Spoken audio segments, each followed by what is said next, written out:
পর্যটকদের জন্য দারুণ খবর। প্যারাগ্লাইডিংয়ে চড়ে পাখির চোখে পাহাড়ের মনোরম দৃশ্য দেখতে আর ছুটতে হবে না দার্জিলিং কিংবা কালিম্পংয়ে। এখন শিলিগুড়ির কাছেই কার্শিয়াংয়ের রোহিণীতে মিলবে এই পরিষেবা। এতদিন পর্যন্ত প্যারাগ্লাইডিং করতে হলে পর্যটকদের ছুটতে হতো দার্জিলিং কিংবা কালিম্পংয়ের ডেলোতে।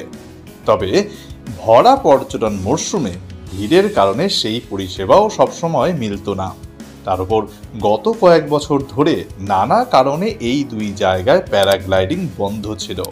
অন্যদিকে সাপ্তাহিক ছুটি কিংবা সরকারি ছুটির দিনগুলোতেও শিলিগুড়ি শহরের খুব কাছেই কার্শিয়াং, রোহিণী সহ বিভিন্ন পর্যটন কেন্দ্রে ভিড় বাড়ছিল শিলিগুড়িবাসীর। ফলে অনেক সময় দার্জিলিং ও কালিম্পংয়ে গিয়ে প্যারাগ্লাইডিং করা সম্ভব হতো না। তাই পর্যটকদের কথা মাথায় রেখে দীর্ঘদিন ধরেই দার্জিলিং, কালিম্পংয়ের মতো কার্শিয়াংয়ে প্যারাগ্লাইডিং অ্যাডভেঞ্চার স্পোর্টস চালু করতে চেয়েছিল গোর্খাল্যান্ড টেরিটোরিয়াল অ্যাডমিনিস্ট্রেশন। অবশেষে কার্শিয়াংয়ের এরো ক্লাব ও জিটিএর পর্যটন বিভাগের যৌথ উদ্যোগে পর্যটকদের মনোরঞ্জনকে বাড়াতে এই পরিষেবা চালু করেছে জিটিএ। জানা গিয়েছে, কার্শিয়াংয়ের পর্যটন বিভাগে যে গেস্ট হাউস রয়েছে সেখান থেকেই পর্যটকদের পিক আপ করে নিয়ে যাওয়া হবে কার্শিয়াংয়ের লেপচা খেতি এলাকায়।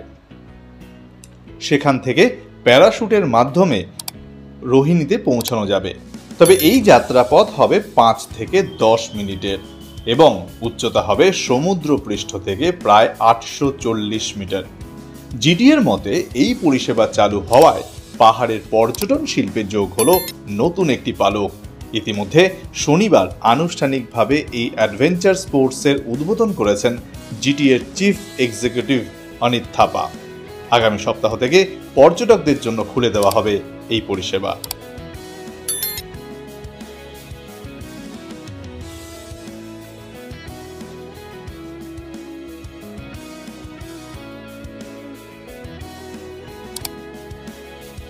प्याराग्लाइडिङ हामीले फर्स्ट टाइममा 2-3 वर्ष अगाडि पनि ट्राई गरेको थियौँ र 2-3 स्पोर्टबाट ट्राई गरेको थियौँ।